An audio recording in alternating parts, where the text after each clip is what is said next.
Hey everyone, welcome to my channel. Today we're getting out of the house after a surprise snowstorm in the south. We'll be visiting one of my favorite stores, Grit and Grace, to see their new spring additions and pick up some odd and in things for the house. If you're new to my channel, please like and subscribe. If you're a returning viewer, thank you for sticking with me as I navigate and learn this process. Please leave a comment to help me grow. I promise to respond. If you've seen some of my other videos, you can tell that I have very eclectic tastes. Although I do like to watch a good Hobby Lobby or TJ Maxx haul on YouTube, I've noticed that everyone has the same items and I've fallen into that trap myself. I want to free myself from the conformity of society and just be me. I love to shop for unique and one-of-a-kind pieces that brings me peace and a sense of comfort when I'm home. Shopping is one of the things that makes me happy when I'm away from the beach. I love vintage and unique pieces, and Grit and Grace is one of my many favorite places to browse. It is housed inside of an old and abandoned woolen mill with other shops sprinkled throughout the abandoned factory. Grit and Grace is a vintage shop with themed booths stocked by locals. It has something for everyone, and when I say everyone, I mean everyone. They have new and antique pieces, candy, baby items, things for men and women, and even pets. The store is massive. Please stick around till the end of the video to see this very special item I found related to my family. So come shop with me.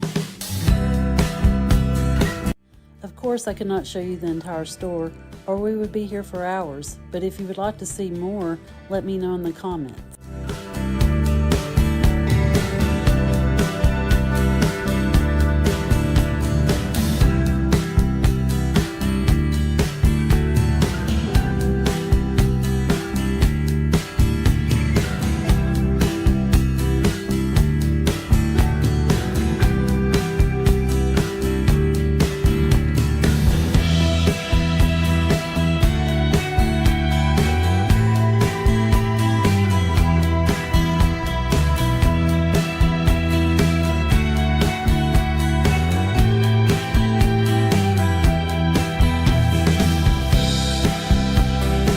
Today, I'm showing you a few of my favorite booths to hopefully inspire you for spring decorating. Although you may not have a Grit and Grace in your hometown, I'm sure the local shop owners would love your patronage.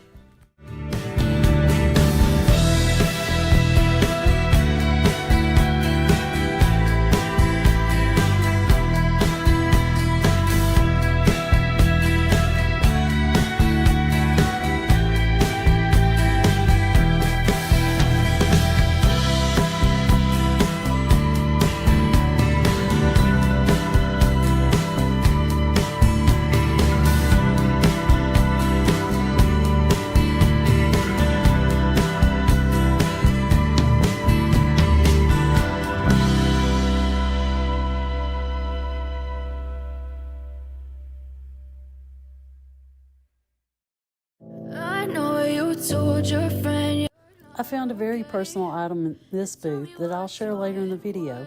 I hope you stick around to see what I purchased. Guess you're trying to stay strong and fake a smile until I look away. But I've known you too long, it hurts to watch your blue eyes fade to gray as you fade away, as you fade away.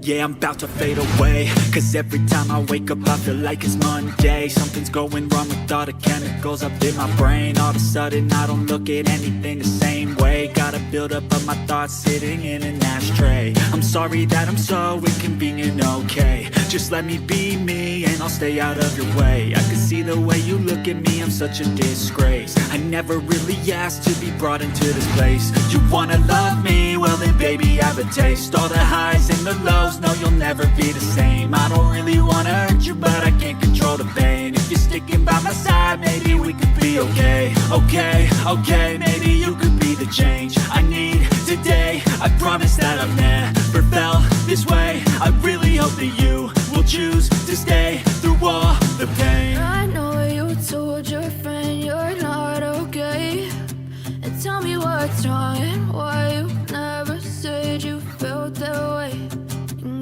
try to stay strong and fake a smile until I look away.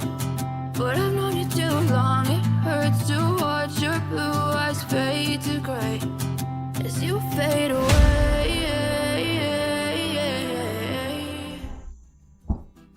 I wanted to share with you what I bought on my Grit and Grace haul. I found this 1964 Cleveland City directory, and some of you may be asking why I bought a directory, but it had my grandparents in it, so I bought it for sentimental value. It was $35, but that's not a lot of money for a great keepsake. I found these reusable facial cloths that has 4 pads for your eye makeup and then 2 washcloths. Since we drink raw dairy, I wanted something to keep it in, so I got this glass container. And I think it was $7. And I got a bamboo straw so I can reuse it for my iced coffee. It was $2. And then the bottle brush to clean it with natural fibers was $2. Also bought this bottle brush with natural fibers. It looks a little more decorative than the store-bought plastic ones, and I think it was $7. And I got a lint roller, it was $9. And I bought this glass vase with chicken wire, and I think I'm going to use it on the fireplace mantle, but I'm not sure yet. And I had to write all my prices down because I can't see without my glasses. The portrait that hangs over my fireplace is of my grandfather Hayes Coe. He was a renowned blacksmith and farrier. The city directory lists his blacksmith shop, my grandmother, and his son's information. I'm going to place it on the mantle next to his portrait. Please enjoy pictures of the old woolen mill in which Grit and Grace is housed. Until the next time, live life and find what makes you happy.